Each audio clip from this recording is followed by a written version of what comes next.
We're here in the parking lot at Myra Canyon, and we're going to go for a bike ride in just a few minutes. This is about 40-minute drive from downtown Kelowna, and it's a great getaway. It's an easy ride or a hike. If you ride, it's about 12 kilometers each way through the canyon. And it's amazing to see how they put the railway through here a little over 100 years ago.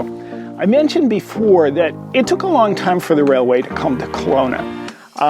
And this railway, which is, as I said, built about 100 years ago, never actually went into Kelowna. We're a good ways from downtown Kelowna, and the reason was it really wasn't important to transport people at that time. You can see just how far we are from Kelowna here. That's West Kelowna behind me in Okanagan Lake. We're about to take a ride through the canyon. We're going to be stopping at one of the tunnels where I'm going to tell you another story, not about the construction of this railway, but something that happened in World War II.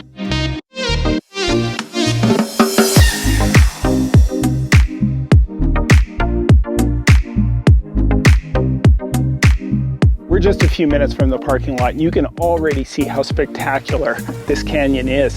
This was a tough place to put a railway through. The head engineer, Andrew McCullough, had a big challenge in front of him. It ended up being 18 trestles and 2 tunnels, and we're going to be going over some of those, and we'll stop along the way and show you, but it's very impressive.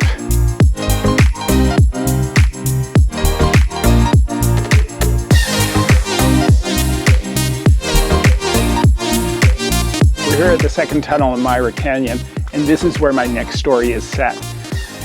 We're going to skip ahead a few decades. In fact, there's a clue on this tunnel about the date of the story.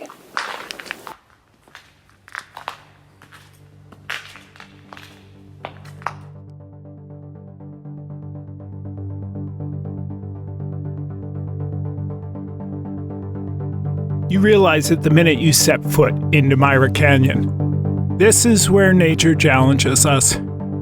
Deep crevasses plunge down hillsides. The canyon floor lies 700 feet below the rim. The gap between the two sides is about 1 kilometer across. But in the early part of the 20th century, the future of the province of BC depended on getting a railway through this valley. It was a way to get the silver and other natural resources of the Kootenays to Vancouver without crossing the US border.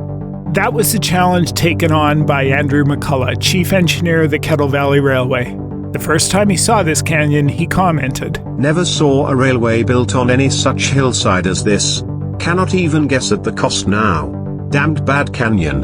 From 1912 to 1914, McCullough oversaw the taming of Myra Canyon, laying his twin ribbon of steel over 12 kilometers, circling the canyon like a necklace. 19 original trestles were built, 2 tunnels and a number of cuts were carved through the rock. Hundreds of men worked on crews to build this railway. Most of the work was done by hand. Double-jacking teams hammered iron into rock, carving holes that would be packed by black powder. Thousands of tons of blasted rock were hauled by horse and wagon.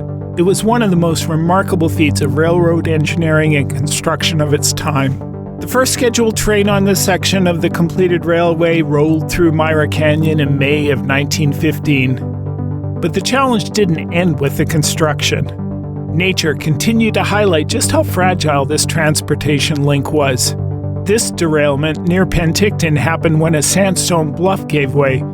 For the next 24 years, the battle would continue between nature and the KVR crews to keep the trains rolling. Then, in 1939, a new battle began, and it was one that would require every ounce of lead, zinc, and other resources the BC's Kootenay Valley could provide. England and Canada went to war with Germany.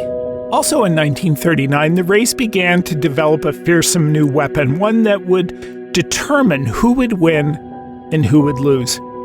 Nazi Germany was determined to be the first to develop the atomic bomb. Germany assembled its team of nuclear physicists to win that race.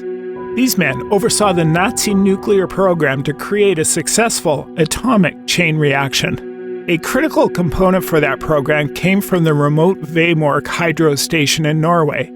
Heavy water was needed as a moderator, a type of brake to keep the nuclear reaction from spinning out of control.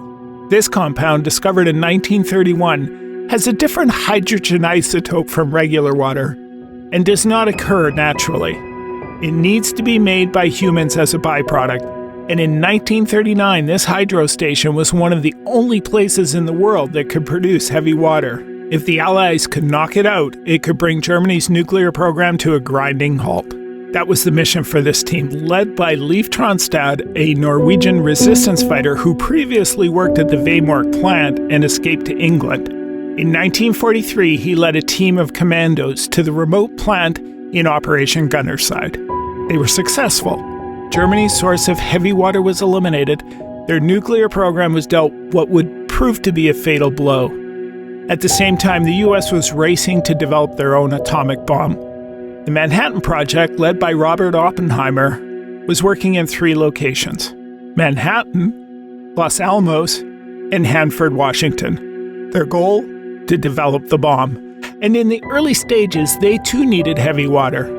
But what was only discovered recently was that a secret project, codenamed P9, initially depended on Canada to provide that heavy water. It came from the Cominco smelter in Trail. In 1941, the plant manager, Selwyn Blaylock, signed an agreement with the Canadian government to supply heavy water for the P9 project. This tower was built in Trail as a top-secret production facility, and, as can be seen in this photo, it was guarded against sabotage. It even had its own armored vehicle. And that brings us to the clue on the tunnel. The date, 1941, was when Canadian Pacific upgraded any vulnerable points on its essential rail lines, including this tunnel through Myra Canyon. Officially, it was just part of a regular maintenance program, but this line was a direct link between the P9 production facility and rail connections down to the sites of the Manhattan Project. You can see in this aerial map the shadow of the P9 tower, with a spur line of this railway just a few meters away. The highest levels of government knew that the KVR would have been an essential link in this top-secret project. That would have made the KVR a key target for sabotage by enemy operatives. And if you're going to take out a rail line, you're going to do it by destroying something that would take a long time to repair, something like a trestle or a tunnel.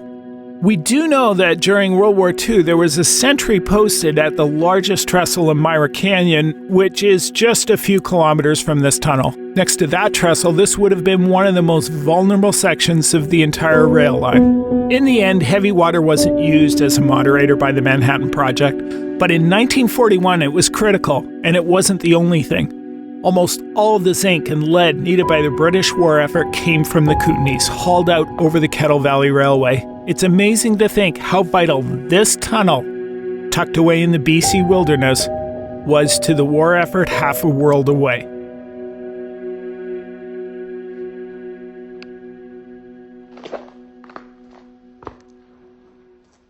That was a fascinating story about World War II in the Kettle Valley that we kind of discovered when we were doing research for these tours. While we're up here, we're going to do some more exploring. There's lots to see. And then we're going to head back to Kelowna for our next story. We'll see you down there.